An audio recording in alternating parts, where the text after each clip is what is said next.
The silence before a perfect shot can stretch like eternity. Heart steady, breath controlled, finger poised on the trigger, while everything you've ever trained for converges into a single moment of absolute precision.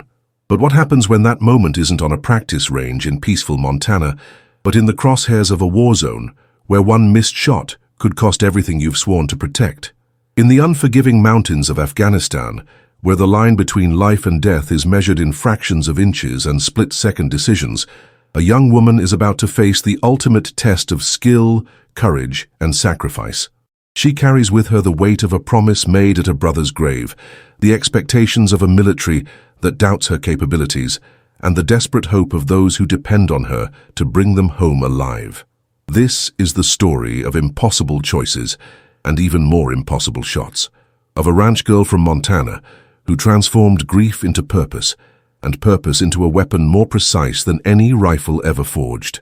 It's about the moment when everything you are collides with everything you must become, when the ghosts of the past meet the demands of the present, and when a single trigger pull can change the course of history. Some secrets can only be revealed through fire. Some truths emerge only when everything is on the line, and sometimes the most unlikely heroes are forged in the crucible of loss, shaped by love and tested by war. Welcome to this incredible journey of courage and sacrifice. We'd love to know, where are you joining us from today? Drop your location in the comments below, and here's a question for you. What draws you most to stories about military heroism and aviation? Is it the technical precision, the human drama, or the patriotic spirit that resonates with your heart? Share your thoughts. We read every single comment.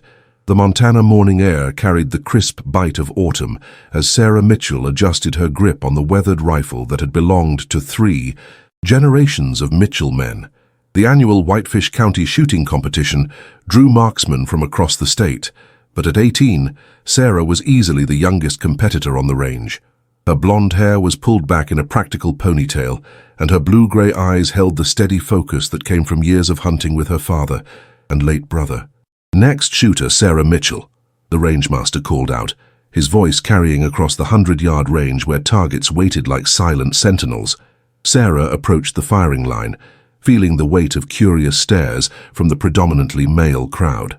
She had grown up on the Mitchell Ranch, where shooting wasn't just a hobby, it was survival. Coyotes, rattlesnakes, and the occasional mountain lion made marksmanship a necessity, not a sport. The target stood 800 yards away, a distance that separated casual shooters from true marksmen. Sarah settled into her prone position, the familiar weight of the rifle comfortable against her shoulder. She closed her eyes for a moment, hearing her brother David's voice from 2 years ago. "Breathe, Sarah, let the shot surprise you." David had been 20 when he died in Afghanistan, serving with the Army Rangers. His dog tags now hung around Sarah's neck, hidden beneath her flannel shirt. The pain of his loss still felt fresh, like a wound that refused to heal properly. Sarah opened her eyes and peered through the scope. The world narrowed to the crosshairs and the distant target. Wind flags along the range barely moved. Perfect conditions. She controlled her breathing, feeling her heartbeat slow as she entered the zone that had made her legendary among local hunters. The trigger broke clean and sharp. The rifle's report echoed across the valley, and Sarah immediately knew the shot was perfect. Through the scope, she watched the spotter raise his flag, signaling a bullseye. "Holy hell," someone muttered behind her. "That girl just shot a perfect score." The rangemaster's voice crackled over the loudspeaker, unusually excited. "Ladies and gentlemen, we have a new record. Sarah Mitchell has just broken the standing 800-yard precision record, previously held by Marine Gunnery Sergeant James Morrison in 1983. Sarah sat up, confused by the sudden commotion. She had simply aimed and fired, the same way she had thousands of times before. The crowd pressed closer, voices rising in amazement and disbelief. "Miss Mitchell," a crisp voice cut through the noise. Sarah turned to see 2 men in Air Force dress blues approaching. The older man, a colonel by his insignia, extended his hand. "I'm Colonel Harrison, Air Force Special Operations Command. This is Major Stevens.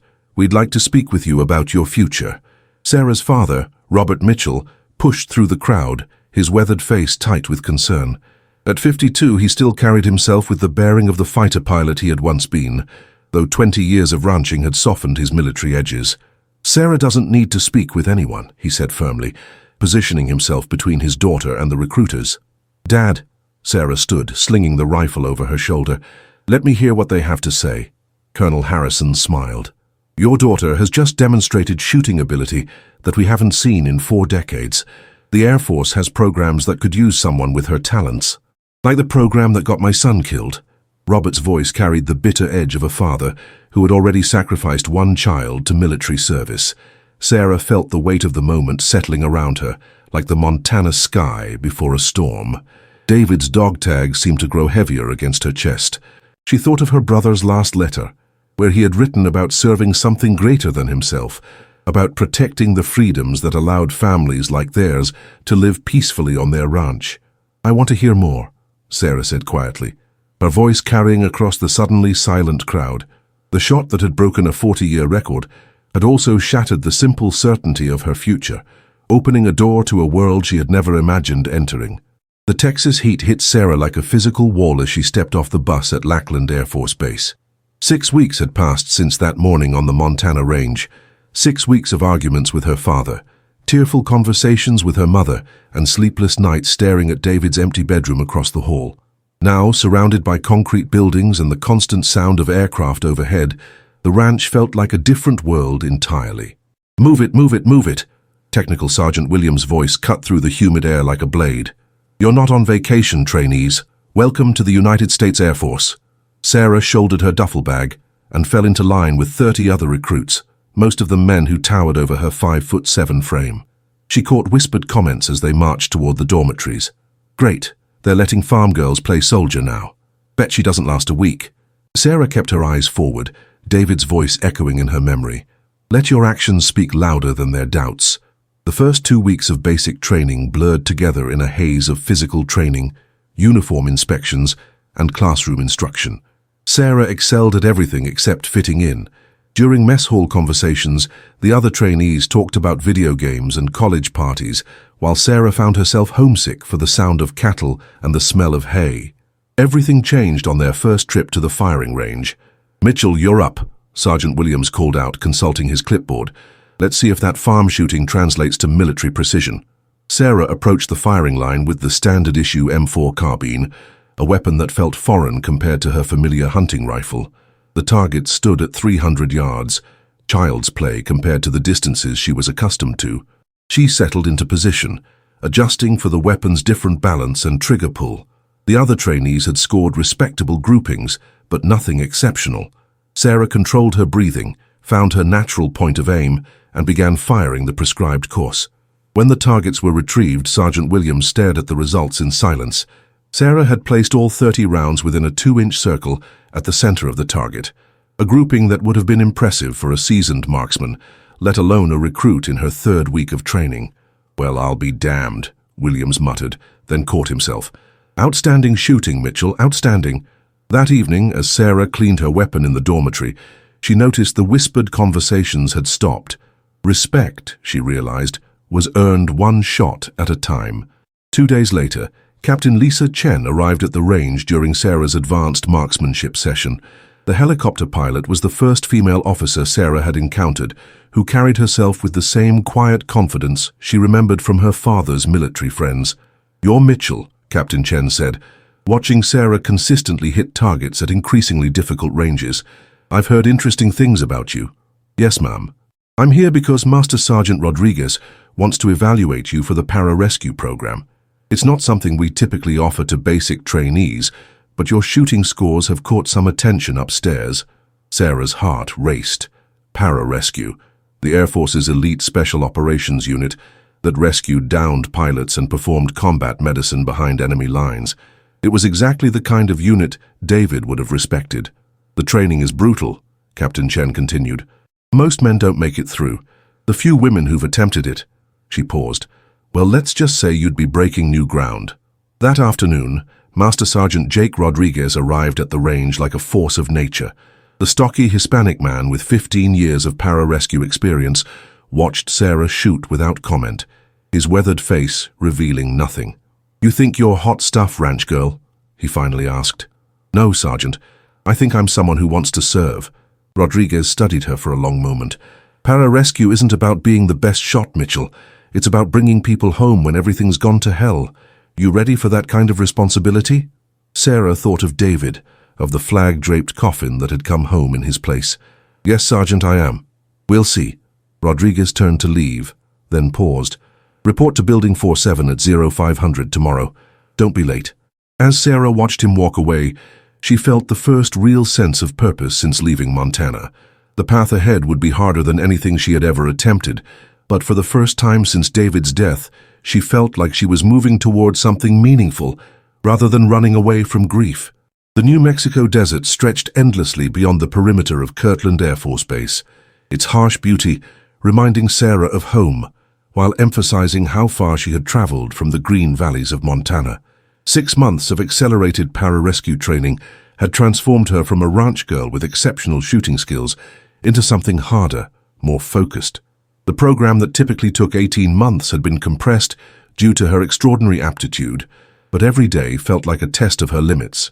"Mitchell, you're with me today," Captain Chen called out as Sarah emerged from the pre-dawn briefing. The pilot had become an unexpected mentor, one of the few people who understood the unique challenges of being a woman in a male-dominated field. Sarah jogged across the tarmac toward the waiting HH-60G Pavehawk helicopter, its rotors already spinning lazily in the morning air.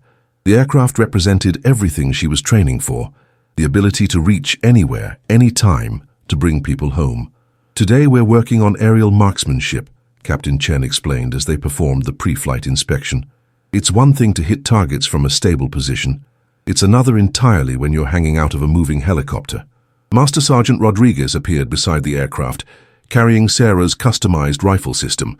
Over the months, he had evolved from skeptical instructor to grudging mentor, pushing her harder than any other trainee while slowly acknowledging her capabilities. "Remember, Mitchell," Rodriguez said, securing her safety harness, "in the real world, you might have one shot to save a teammate's life. The helicopter's moving, the target's moving, and people are shooting back. Perfect conditions don't exist in combat." Sarah nodded, checking her equipment one final time. Beside her, Staff Sergeant Marcus Thompson, Ghost to everyone on base, prepared his own rifle. The veteran sniper had initially viewed her as an unwelcome novelty, but months of training together had forged a mutual respect built on shared competence. "Try to keep up, ranch girl," Ghost said with a slight smile, the nickname now carrying affection rather than mockery. The helicopter lifted off smoothly, Captain Chen's skilled hands making the complex aircraft seem effortless. As they gained altitude, Sarah felt the familiar calm that came with being airborne, a sensation she had discovered during her first training flights months ago. "Targets at 2 o'clock, 800 meters. Rodriguez's voice crackled through her headset. Sarah leaned out of the helicopter's open door, the desert floor rushing past below. The targets were barely visible, human-shaped silhouettes scattered across a mock village built for training scenarios. The helicopter banked and turned, making the shot exponentially more difficult. She controlled her breathing, compensating for the aircraft's movement while calculating wind speed and distance. The first shot took out a target positioned behind cover that would have been impossible to hit from ground level. The second and third followed in rapid succession, each one finding its mark despite the challenging conditions. "Damn!" Ghost muttered over the radio. "That was some serious shooting." As they returned to base, Sarah felt a deep satisfaction that went beyond personal achievement. She was becoming something David would have been proud of, a warrior capable of protecting others. That evening, the team gathered in Rodriguez's office for what had become their weekly debrief session. The walls were covered with photos from previous missions, faces of rescued pilots and soldiers who had made it home because of pararescue operations. "You've all exceeded expectations during this accelerated program," Rodriguez began, his tone more serious than usual, "which is why I'm recommending this team for immediate deployment." Sarah's heart skipped. "Deployment, Sergeant?" "Middle East, Forward Operating Base Falcon. There's a situation developing that requires our particular skill set." Rodriguez pulled out a classified folder. "I can't give you details until we're in country, but I will say this. It's going to test everything you've learned here." Captain Chen leaned forward. "When do we leave?" 72 hours. Use the time to get your affairs in order and say your goodbyes." As the meeting broke up, Sarah found herself walking across the base under a canopy of desert stars. The magnitude of what lay ahead settled over her like the cool night air. In 3 days, She would be in a combat zone, carrying the responsibility she had trained for but never fully imagined. She pulled out her phone and dialed home. Her father's voice, when he answered, carried the weight of a man who had sent one child to war and lost him. "Dad, it's Sarah. I wanted to hear your voice before—" She paused, searching for words. "Before you deploy," he finished quietly. "I know, sweetheart. Your mother and I have been expecting this call. I'm ready for this, Dad. David would be proud. He already was proud, Sarah, and so am I." His voice cracked slightly. "Just remember, your job is to bring people home. That includes yourself." As Sarah ended the call, she touched David's dog tags beneath her uniform. Tomorrow would bring final preparations, equipment checks, and last-minute training. But tonight, under the vast New Mexico sky, she allowed herself to feel both the weight of responsibility and the quiet confidence that came from knowing she was exactly where she belonged. The heat of the Middle Eastern desert hit Sarah like opening an oven door as she stepped off the transport aircraft at Forward Operating Base Falcon. Even at dawn, the temperature was already climbing toward what would be another scorching day. The base sprawled across the desert landscape like a small city, surrounded by concrete barriers and razor wire, with the constant hum of generators and the distant sound of helicopters providing a mechanical heartbeat to the operation. "Welcome to paradise," Ghost muttered, shouldering his gear as they walked toward the operations center. The veteran sniper's dark sunglasses reflected the harsh landscape around them. Captain Chen adjusted her flight suit, already scanning the flight line where several HH-60G Pave Hawks sat ready for immediate deployment. "Feels like home already," she said dryly. Master Sergeant Rodriguez led them through the maze of temporary buildings and hardened structures that made up the base. Sarah noticed how everyone moved with purpose here. There was no wasted motion, no casual conversation. This was a place where lives hung in the balance every day. The briefing room was austere, its walls covered with maps, satellite photos, and intelligence reports. Colonel Harrison, the same officer who had recruited Sarah in Montana, stood at the front beside a large tactical display. "Welcome to Operation Shepherd's Watch," Colonel Harrison began without preamble. "For the past 6 months, insurgent activity in this sector has been coordinated by a man named Ahmad Hassan. He's a former Iraqi Republican Guard officer who's been particularly effective at targeting our aircraft and rescue operations." Sarah studied the intelligence photos, showing a bearded man in his mid-30s with intense eyes and visible battle scars. Hassan looked like someone who had seen too much combat and learned to thrive in it. "Hassan has developed a pattern," the colonel continued. "He targets our aircraft, then sets ambushes for rescue teams attempting to recover downed aircrews. 3 rescue attempts in the past 2 months have resulted in casualties specifically because of his tactics." Rodriguez leaned forward. "What's our mission, sir?" "Yesterday at 14:30 hours, an F-16 was shot down approximately 40 kilometers northeast of here. The pilot, Captain James Morrison, is alive but trapped in hostile territory. Hassan's forces have the area surrounded, and they're using Morrison as bait to draw in rescue teams." Sarah felt her stomach tighten. The pilot shared a name with the Marine whose shooting record she had broken back in Montana, a coincidence that felt like a sign. "The conventional approach has failed twice," Colonel Harrison continued. "Hassan anticipates our standard rescue protocols. That's why we're trying something different.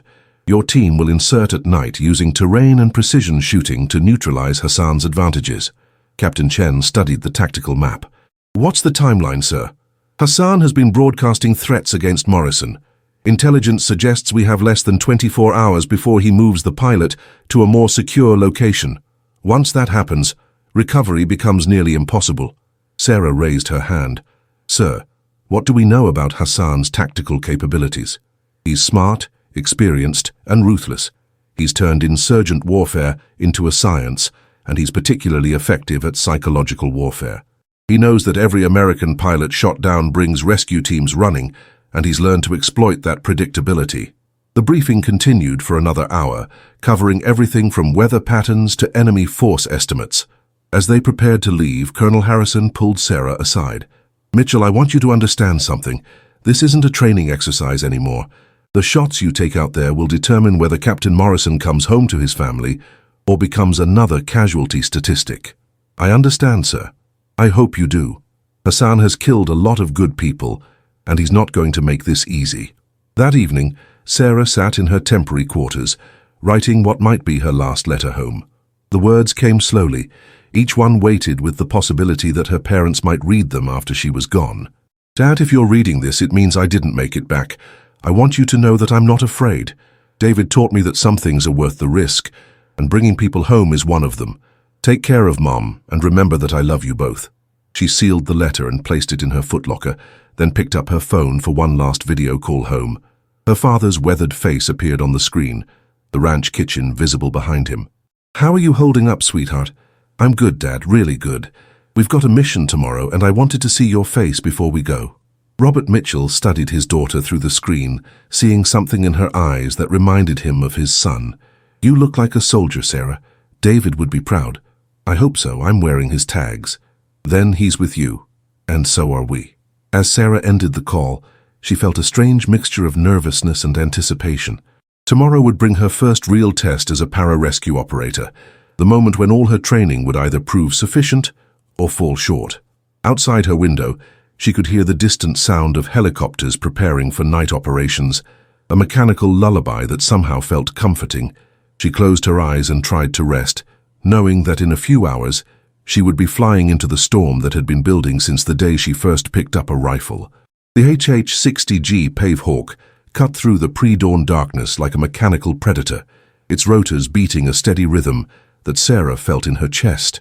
She sat in the helicopter's cabin, checking her equipment for the third time, while trying to calm the nervous energy that had been building since the mission briefing. This was it, her first real combat operation. 15 minutes to target. Captain Chen's voice crackled through the headset, steady and professional despite the danger ahead. Master Sergeant Rodriguez sat across from Sarah, his weathered face calm in the green glow of the cabin's night vision lighting. Beside him, Ghost Thompson methodically checked his sniper rifle, his movements precise and unhurried. Both men had done this dozens of times before, but for Sarah, every sensation felt heightened and new. "Remember the plan," Rodriguez said, his voice cutting through the engine noise. "We fast rope in 2 clicks from Morrison's position, approach on foot and establish overwatch. Ghost and Mitchell provide precision fire support, while Chen maintains aerial coordination." Sarah nodded, her mouth dry despite the water she had been sipping. Through the helicopter's window, she could see the desert landscape rushing past below, occasionally lit by the distant glow of fires or the harsh glare of searchlights. "Contact front!" Chen's voice suddenly exploded through their headsets. "We've got incoming!" The helicopter lurched violently to the left as Chen threw it into an evasive maneuver. Through the cabin window, Sarah saw the bright streak of a rocket-propelled grenade racing past, missing them by mere meters. "Hassan's people are ready for us," Rodriguez shouted over the increased engine noise. "This is going to be hot from the start." Another RPG streaked through the darkness, this one closer than the first. Chen's skilled flying kept them alive, but Sarah could hear the strain in the engines as the pilot pushed the aircraft to its limits. "I'm taking fire from multiple positions," Chen reported, her voice tight with concentration. "I need to put you down now, or we're not going to make it." "Do it," Rodriguez commanded. The helicopter descended rapidly toward a rocky outcropping that offered some cover from the surrounding hills. Sarah felt her stomach drop as they fell faster than seemed possible, Chen using every trick in her considerable arsenal to avoid the incoming fire. They were 50 feet from the ground when the RPG found its mark. The explosion threw Sarah against the cabin wall with tremendous force, her helmet cracking against the metal frame. The helicopter spun wildly, Chen fighting to maintain control as alarms screamed throughout the aircraft. Through the chaos, Sarah could hear Rodriguez shouting orders and Ghost cursing in a steady stream. The impact with the ground came like a sledgehammer blow. Sarah felt herself thrown forward, then sideways, as the helicopter bounced and slid across the rocky terrain, before finally coming to rest at a 45-degree angle. "Sound off!" Rodriguez's voice cut through the ringing in Sarah's ears. "Mitchell, operational," she managed, tasting blood in her mouth. "Ghost, good to go," came Thompson's reply, though his voice sounded strained. "Chen?" Rodriguez called out. There was no immediate response. Sarah looked toward the cockpit and saw Captain Chen slumped over the controls, blood visible on her flight helmet. "Chen's unconscious," Sarah reported, unbuckling her harness and moving toward the pilot. "She's breathing, but she's trapped in the wreckage." Rodriguez was already moving, despite the fact that his left arm hung at an unnatural angle. "Ghost, establish a perimeter. Mitchell, help me get Chen stabilized." Sarah applied her combat medical training, checking Chen's vital signs, while Rodriguez tried to free her from the twisted metal of the cockpit. The pilot had a head injury and possible internal trauma, but she was alive. "We've got company," Ghost called out from his position near the helicopter's tail. Multiple contacts approaching from the north and east. Sarah grabbed her rifle and moved to a defensive position, her heart pounding as she saw muzzle flashes in the darkness. This was nothing like the controlled environment of training. The enemy fire was real, deadly, and getting closer. 200 meters and closing, Ghost reported, his sniper rifle already tracking targets. "I count at least 12 hostiles." Rodriguez, despite his injured arm, took command of their desperate situation. "Mitchell, take the high ground to our west. Ghost, you've got overwatch from here. We hold this position until we can get Chen mobile." Sarah sprinted toward a cluster of rocks that would give her a better firing position, bullets whining past her head as Hassan's fighters closed in. She dove behind cover just as automatic weapons fire raked the ground where she had been standing. Through her rifle scope, she could see the insurgents moving with tactical precision, using cover and concealment as they advanced. These weren't amateur fighters. They were experienced soldiers who knew exactly what they were doing. Sarah controlled her breathing, found her first target, and squeezed the trigger. The insurgent dropped immediately, her shot finding its mark at over 300 meters. She shifted to a second target, then a third, each shot deliberate and deadly. "Outstanding shooting, Mitchell," Ghost's voice came through her earpiece. "Keep it up." But even as Sarah and Ghost picked off the advancing fighters, more kept coming. Hassan had planned this ambush well, using the downed helicopter as bait to draw them into a killing zone. "Chen's stable but still unconscious," Rodriguez reported. "And our radio's damaged. We're on our own until someone realizes we're missing." Sarah reloaded her rifle, knowing that the longest night of her life was just beginning. The desert night stretched endlessly around their crash site, broken only by the intermittent muzzle flashes of enemy weapons and the eerie green glow of Sarah's night vision scope. 3 hours had passed since the helicopter went down, and Hassan's fighters had settled into a patient siege, content to wait for dawn when their numerical advantage would become overwhelming. Sarah lay prone behind a cluster of jagged rocks, her rifle trained on the approaches to their defensive perimeter. Ghost Thompson had positioned himself 30 meters to her right, his sniper rifle covering the eastern approach, where most of the enemy activity seemed concentrated. Between them, Master Sergeant Rodriguez tended to Captain Chen, who had regained consciousness but remained groggy from her head injury. "How many rounds you got left, Mitchell?" Ghost's voice whispered through her earpiece. Sarah checked her ammunition pouches. 47 for the rifle, plus my sidearm. "You?" 32. "We need to make every shot count." Rodriguez's voice joined the conversation, strained but steady. "Chen's got the radio partially working. She's trying to raise base, but the antenna took damage in the crash. Signal's weak." Through her scope, Sarah watched 3 insurgents attempting to flank their position from the north. They moved with the confidence of fighters who believed they had their prey trapped. She tracked the lead fighter, compensating for wind and distance, then squeezed the trigger. The man dropped silently, causing his companions to dive for cover.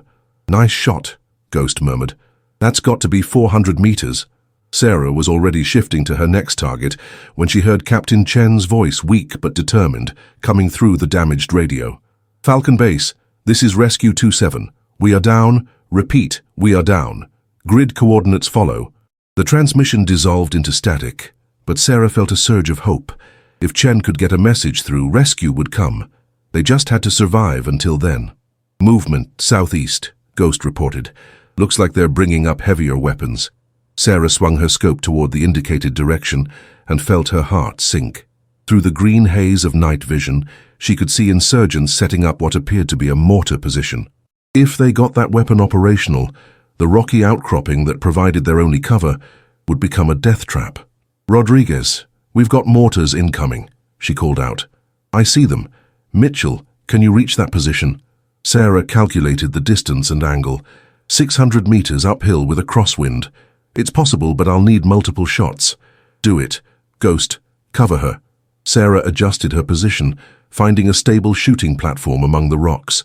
The mortar crew was partially concealed behind a low ridge, making the shot even more challenging. She controlled her breathing, feeling the familiar calm that came with extreme focus. The first shot took out the insurgent loading the mortar round. The second, fired 3 seconds later, dropped the gunner as he tried to take his fallen comrade's place. The remaining fighters scattered, abandoning the weapon. "Outstanding work," Rodriguez said, but his voice carried a note of concern. "Problem is they know exactly where we are now. They're going to come hard." As if summoned by his words, the night erupted in gunfire. Automatic weapons opened up from multiple positions, forcing Sarah and Ghost to keep their heads down as bullets ricocheted off the rocks around them. The insurgents had learned to respect their marksmanship and were now using suppressive fire to limit their effectiveness. "Chen, how's that radio coming?" Rodriguez called out. "I've got partial communications," Chen replied, her voice stronger now. "But the signal keeps cutting out. I think I can get a message through, but it might take time." Sarah risked a quick look over her cover and saw insurgents advancing under the cover of their suppressive fire. They were getting closer, and ammunition was running low. She picked her shots carefully, making each round count. But for every fighter she dropped, 2 more seemed to take his place. "Ghost, they're trying to flank us again," she reported, tracking movement to the east. "I see them. Rodriguez, we need to fall back to a more defensible position." "Negative. Chen can't be moved yet, and we can't leave her." Sarah understood the impossible situation they faced. Military doctrine said to withdraw when outnumbered and outgunned, but pararescue doctrine said never to leave anyone behind. They would hold their position regardless of the cost. The radio suddenly crackled to life with Chen's voice clearer than before. "Falcon Base, this is Rescue 27. We are under heavy fire at Grid 774-218. Request immediate air support and medical evacuation. We have wounded and are running low on ammunition." The response came through static and interference, but Sarah caught enough to understand. "Rescue 27. This is Falcon Base. Air support en route. ETA 40 minutes. Hold your position. 40 minutes. Sarah looked at her remaining ammunition and calculated their odds. With careful shooting and a little luck, they might just make it. "You hear that?" she called out to Ghost. "Cavalry's coming." "Then let's give them something to rescue," Ghost replied, his rifle cracking as he took down another advancing fighter. Sarah settled back into her shooting position, David's dog tags pressing against her chest beneath her body armor. The longest night of her life was far from over, but for the first time since the helicopter went down, she believed they might actually survive it. Dawn crept across the desert horizon like a reluctant witness, painting the rocky landscape in shades of gold and crimson. As the darkness retreated, Sarah felt her heart sink at what the growing light revealed. Hundreds of insurgent fighters surrounded their position, far more than they had faced during the night. Hassan had used the cover of darkness to bring in reinforcements, turning their defensive position into what looked like their final stand. "Jesus Christ," Ghost muttered, surveying the enemy positions through his scope. Where did they all come from? Master Sergeant Rodriguez, his injured arm now in an improvised sling, studied the tactical situation with grim professionalism. Hassan's pulled fighters from across the region. "This isn't just about Morrison anymore. We've become a symbol. If he can wipe out an American pararescue team, it'll be a major propaganda victory." Captain Chen, now alert despite her head injury, worked frantically with the damaged radio equipment. "I'm getting intermittent contact with our air support. They're 10 minutes out, but Hassan's people have anti-aircraft weapons positioned throughout the area." Sarah counted her remaining ammunition. 18 rounds for her rifle, 1 full magazine for her sidearm. Across their small perimeter, Ghost was down to his last 20 rounds. They had held through the night by making every shot count, but the mathematics of their situation were becoming impossible to ignore. "Movement, 2 o'clock, Ghost reported. "Looks like someone important." Sarah swung her scope toward the indicated direction and felt her breath catch. A man in mixed military gear was moving between the insurgent positions, clearly directing their deployment. Even at 800 meters, she could see the confidence in his bearing, the way other fighters deferred to his commands. "That's him," Rodriguez said, having moved to observe through his own binoculars. "That's Ahmad Hassan." Sarah studied the insurgent leader through her scope. Hassan moved with the tactical awareness of a professional soldier, never staying in one position long enough to present a clear target. He was positioning his forces for what appeared to be a final assault, using the morning light to coordinate a complex attack from multiple directions. "He's staying mobile," Sarah observed. "Smart." He knows we're looking for him. Can you take the shot if he gives you an opening? Rodriguez asked. Sarah calculated the distance, wind conditions, and the movement patterns she had observed. If he stops moving for more than 3 seconds, yes. But it'll have to be perfect. I won't get a second chance. Ghost shifted position, his rifle tracking a group of fighters advancing from the east. Whatever you're going to do it fast. They're getting ready to rush us. Through her scope, Sarah watched Hassan move from position to position, coordinating what would likely be their final assault. He was methodical, professional, and clearly experienced in this type of warfare. But he was also confident, perhaps overconfident, in his overwhelming numerical advantage. There, Rodriguez whispered. He stopped behind that boulder at 10 o'clock. Sarah found the position and saw Hassan standing partially exposed, gesturing to a group of fighters positioned on a nearby ridge. The shot was over 1,200 meters, at the extreme range of her capabilities, with a crosswind that would push the bullet significantly off course. She controlled her breathing, feeling the familiar calm that came with extreme focus. David's voice echoed in her memory. When everything depends on one shot, trust your training and let the rifle do its work. Sarah made her final calculations, adjusting for distance, wind, and the slight upward angle of the shot. Hassan remained stationary, apparently confident that he was beyond effective rifle range. It was exactly the kind of tactical mistake that separated good fighters from great ones. The trigger broke clean and sharp, the rifle's report echoing across the desert valley. Through her scope, Sarah watched the bullet's flight, seeming to take forever to cross the vast distance between her position and the target.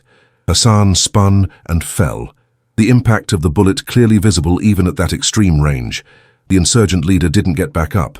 Holy shit, Ghost breathed. That was over 1,200 meters. That was impossible. The effect on the insurgent forces was immediate and dramatic. Without Hassan's leadership, their coordinated assault began to falter. Fighters who had been advancing with purpose suddenly seemed uncertain, looking around for orders that would never come. "Air support inbound," Chen called out, her voice carrying new hope. "I've got 2 Apache gunships, ETA 3 minutes. Sarah reloaded her rifle, knowing the battle wasn't over yet. Hassan's death had disrupted the enemy's coordination, but hundreds of fighters still surrounded their position. The next few minutes would determine whether her impossible shot had saved them or merely delayed the inevitable. "Outstanding shooting, Mitchell," Rodriguez said, his voice carrying genuine admiration. David would be proud. Sarah touched her brother's dog tags beneath her body armor, feeling a complex mixture of satisfaction and sorrow. She had proven herself in the crucible of combat, but the cost of that proof was measured in human lives. As the sound of approaching helicopters grew louder, she wondered if this was what David had felt during his final moments, the weight of duty fulfilled regardless of the personal cost. The war was far from over, but for the first time since their helicopter had been shot down, Sarah believed they might actually make it home. The distinctive sound of Apache gunships filled the morning air like mechanical thunder, their rotors beating a rhythm that Sarah had never heard anything more beautiful. Through her scope, she watched the 2 attack helicopters sweep across the desert landscape, their weapon systems already engaging Hassan's scattered forces. "Rescue 2-7, this is Apache lead," the pilot's voice crackled through Chen's repaired radio. "We have you visual. Marking your position with smoke, then we're going to clear you a path to the extraction zone." Captain Chen, despite her head injury, had managed to establish solid communications with their air support. "Apache lead, be advised we have wounded and limited mobility. We'll need close air support to reach the LZ." Sarah watched through her scope as the Apaches methodically engaged the insurgent positions that had surrounded them throughout the night. The effect was devastating. Fighters who had seemed so threatening in the darkness were now exposed and vulnerable to the helicopter's superior firepower. "Hassan's down but not dead," Rodriguez reported, observing the area where Sarah's impossible shot had found its target. "I can see movement around his position.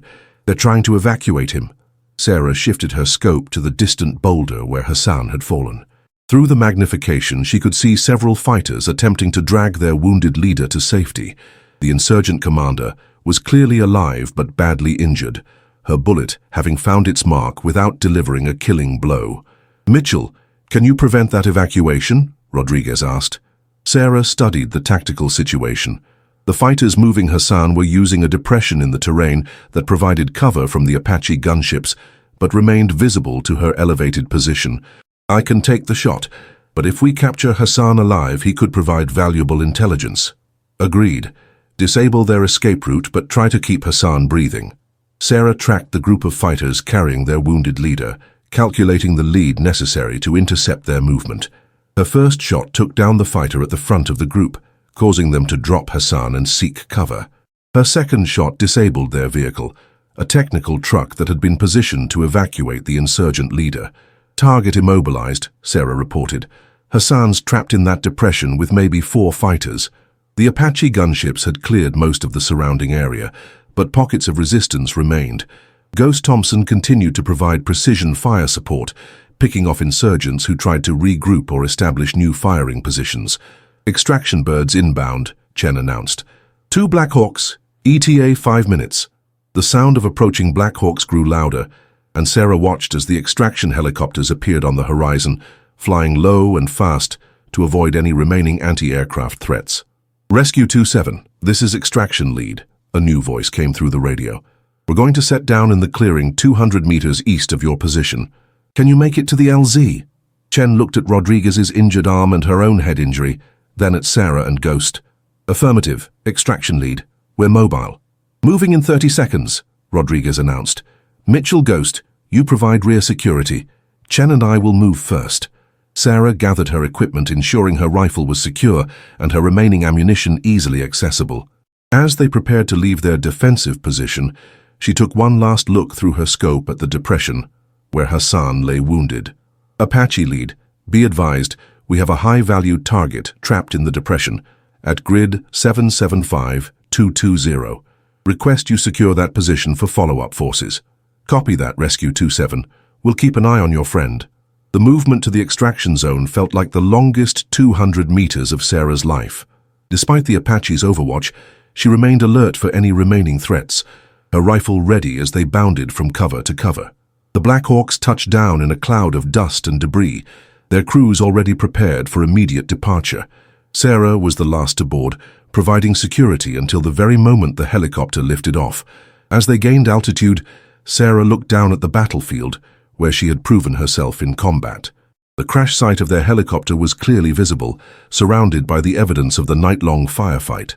"Outstanding work, team," Rodriguez said through the helicopter's intercom, his voice carrying genuine pride despite his obvious pain.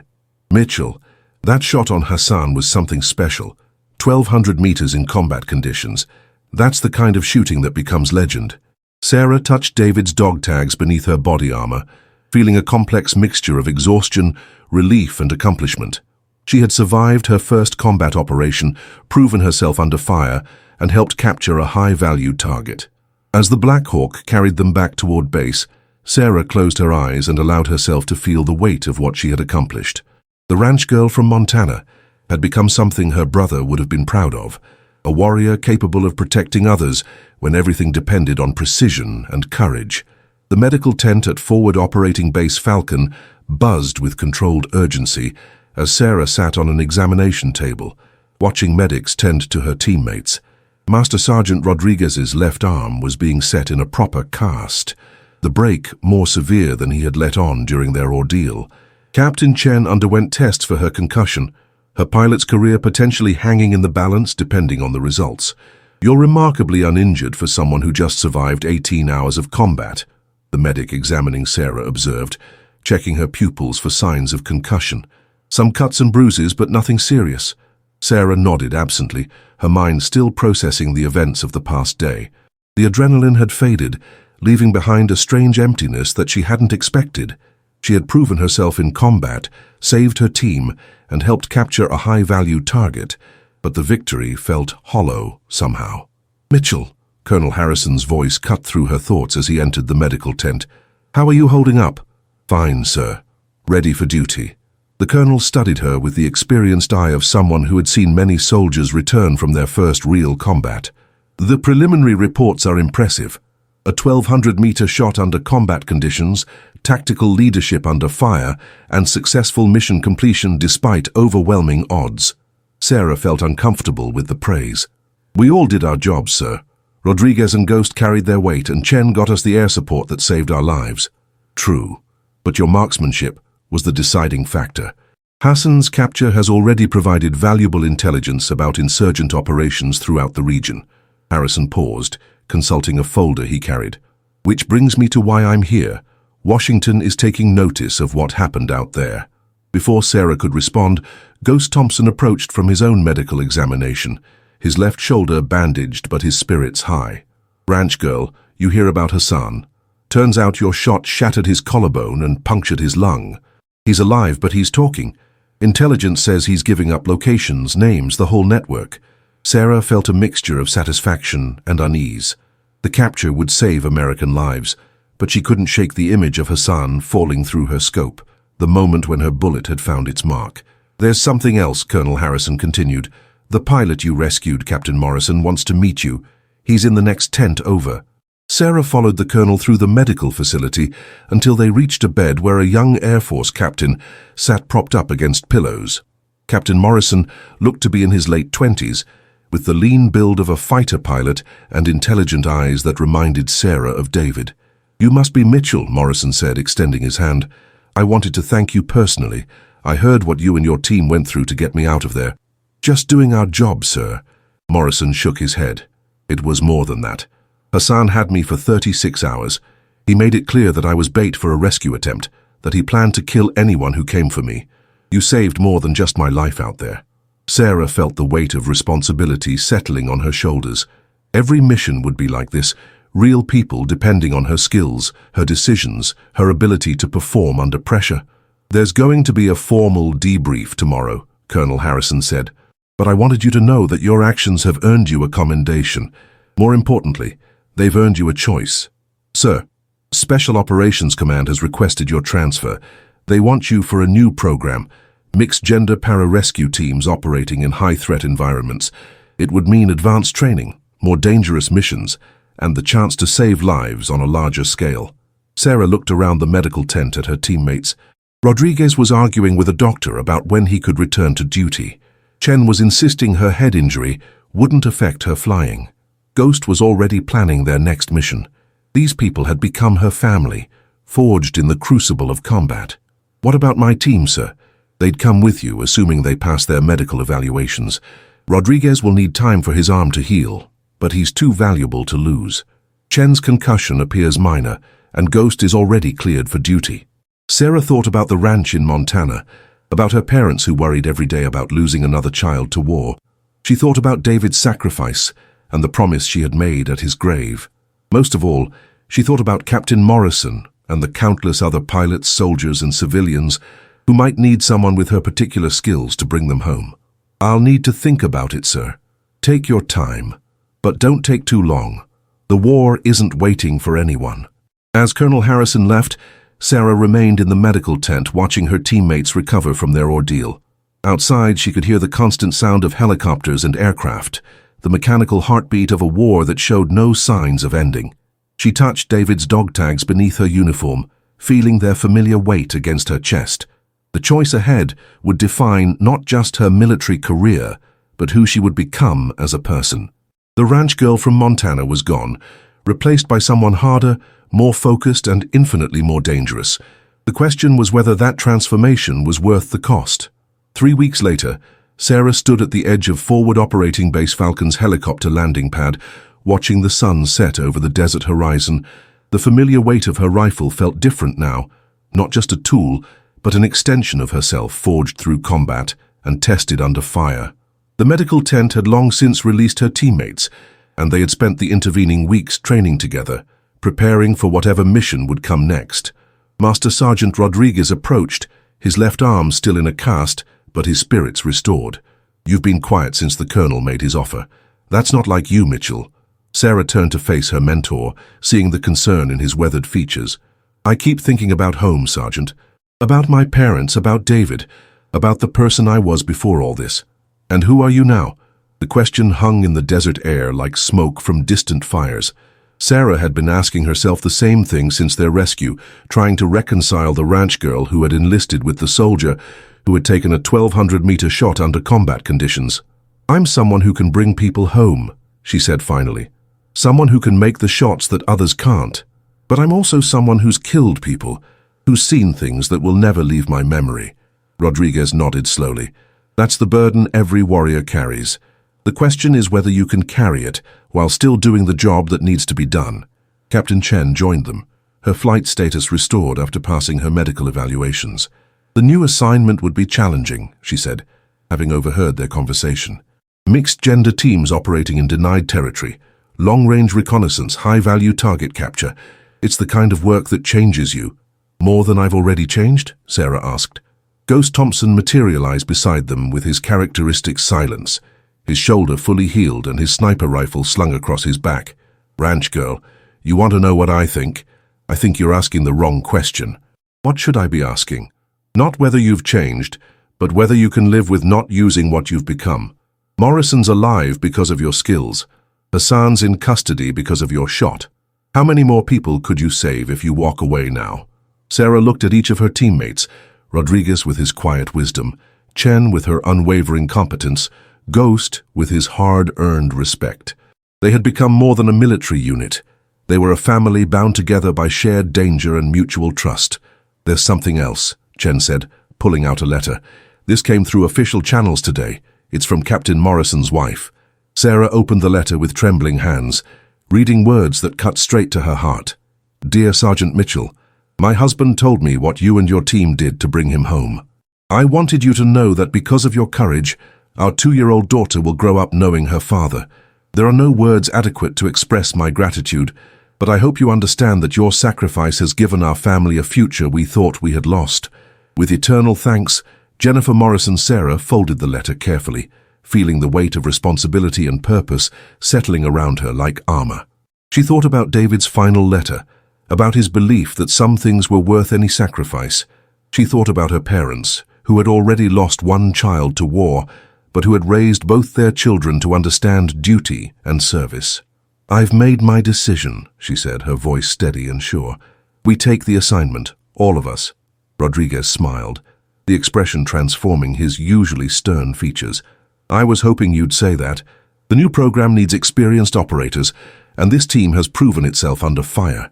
Besides, Ghost added with a rare grin, someone needs to keep you from getting too cocky about that 1,200-meter shot. Chen laughed, the sound carrying across the desert evening. So we're really doing this? Advanced training, classified missions, the whole special operations experience? We're doing this, Sarah confirmed, together. As they walked back toward the base operations center to formally accept their new assignment, Sarah felt a sense of completion that had been missing since David's death. She had found her purpose, her calling, and the family that would help her fulfill it. The ranch in Montana would always be home, but her place was here with these people, doing the work that brought others home to their families. She had become something David would have been proud of, not just a soldier but a guardian, someone who stood between the innocent and those who would harm them. The war would continue, and there would be more missions, more impossible shots, more nights spent under fire in hostile territory. But Sarah Mitchell was ready for all of it, armed with skills that few possessed, and surrounded by teammates who had proven their worth in the crucible of combat.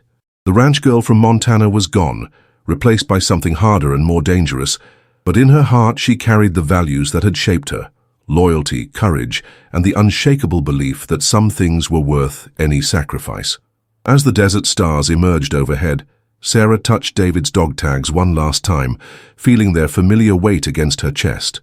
Tomorrow would bring new challenges, but tonight she was exactly where she belonged. The choice was made. The mission would continue. The morning sun cast long shadows across Arlington National Cemetery as Sarah Mitchell walked slowly along the perfectly aligned rows of white marble headstones. She wore her dress blue uniform, the ribbons on her chest telling the story of 7 years spent in the world's most dangerous places. The silver star gleamed among them, earned during a hostage rescue in Syria. The bronze star with V device marked a mission in Afghanistan, where her team had saved an entire village from insurgent forces. But today, none of those decorations mattered. Today was about remembrance. Sarah stopped at a familiar headstone, its inscription as sharp and clear as the day it had been carved: Captain David Mitchell, United States Marine Corps. Beloved son and brother, he gave his life so others might live. Hey, David, she said softly, kneeling to place a small American flag beside the stone. I thought you'd want to know how everyone's doing. The years had changed her in ways both visible and hidden. Her face bore the lean, weathered look of someone who had spent countless hours in hostile territory. A thin scar ran along her left temple, a souvenir from a mission in Somalia where her team had rescued aid workers from a terrorist compound. But her eyes still held the same determination that had driven her from the ranch in Montana to the elite ranks of special operations. Rodriguez retired last year, she continued, settling into a comfortable position beside the grave. His wife finally convinced him that 25 years was enough. He's teaching marksmanship at Quantico now, turning new recruits into the kind of soldiers who can bring people home. He still tells everyone about that 1,200-meter shot I made on Hassan. A gentle breeze stirred the leaves of nearby oak trees, carrying with it the distant sound of a military funeral taking place elsewhere in the cemetery. Sarah had attended too many such ceremonies over the years, each one a reminder of the price paid by those who chose to serve. Chen made lieutenant colonel and commands her own squadron now. She still flies rescue missions, still refuses to let anyone tell her that women can't handle the pressure. Last month, she pulled 6 Marines out of a hot landing zone in Iraq. Some things never change. Sarah smiled, remembering their last conversation. Chen had called from Germany, where she was stationed, to tell Sarah about her engagement to a fellow pilot. After years of putting mission first, Chen had finally found someone who understood the demands of military life. Ghost, Sarah paused, feeling the familiar weight of loss that had become part of her life. Ghost didn't make it home from our last deployment, IED in Afghanistan, 3 months ago. He saved 4 civilians before the blast got him. You would have liked him, David. He was the kind of soldier who never left anyone behind. The hardest part of military life wasn't the danger or the long deployments. It was watching good people pay the ultimate price for their service. Ghost Thompson had become more than a teammate. He had been a brother, someone who understood the weight of taking lives to save lives. I made Major last year, Sarah continued, her voice stronger now. They're talking about giving me my own team, a new unit focused on long-range reconnaissance and high-value target capture. It's the kind of work you would have loved.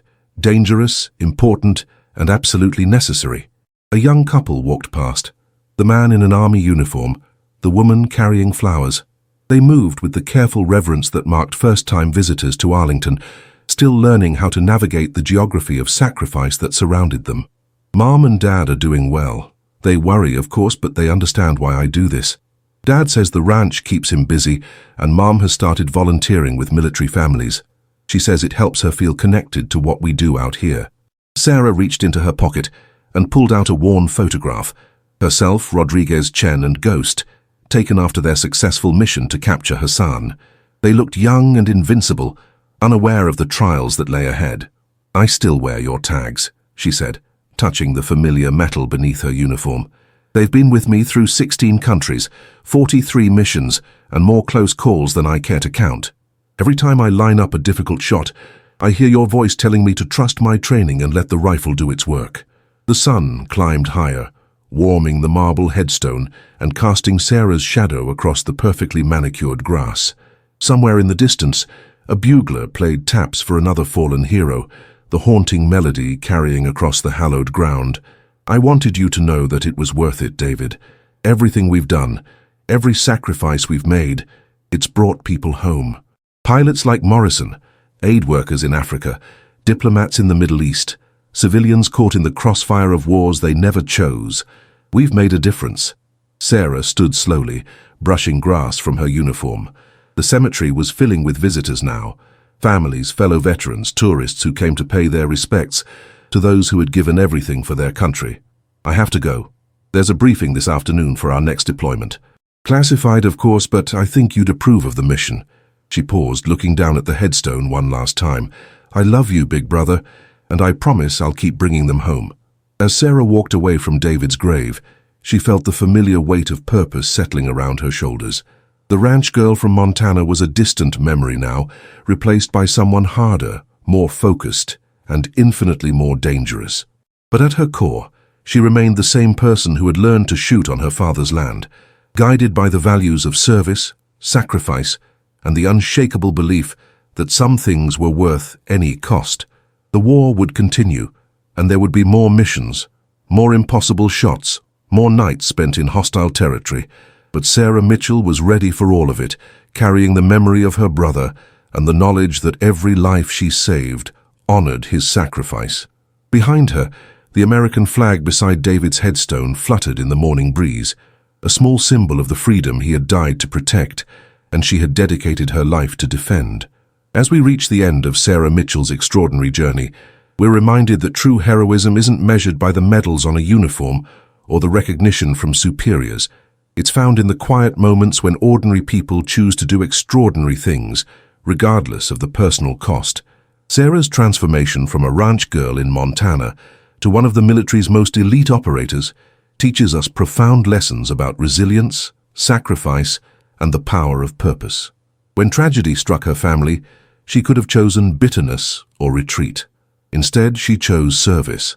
When faced with seemingly impossible challenges, she could have accepted defeat. Instead, she chose to push beyond every limitation others placed on her. Her story reminds us that our greatest strengths often emerge from our deepest pain. David's death didn't break Sarah. It forged her into something stronger, more focused, and infinitely more determined to protect others from experiencing the same loss.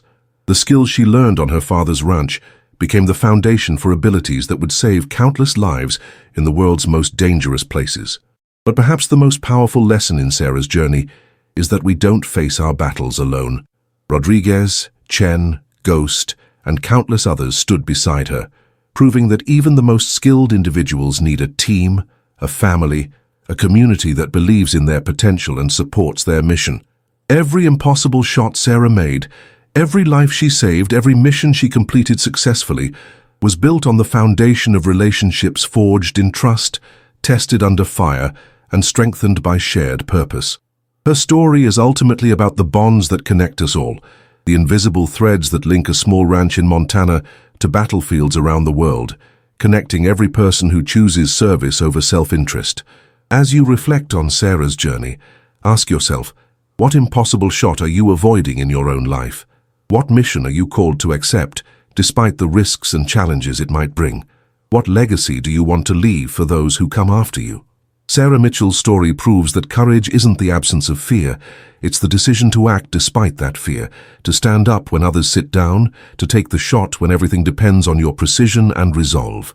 We'd love to hear your thoughts on this powerful story of courage, sacrifice, and redemption. Share in the comments below where you're watching from and tell us about a time when you had to find courage in an impossible situation. If this story of military heroism and personal transformation moved you, type courage in the comments. It helps us know who stayed until the very end and supports our mission to share more inspiring stories like Sarah's. Don't forget to check out our other gripping military narratives available in the suggested videos. Each one explores the extraordinary sacrifices made by ordinary people who chose to serve something greater than themselves. Remember, every hero's journey begins with a single choice to stand up when it matters most. What choice will you make today?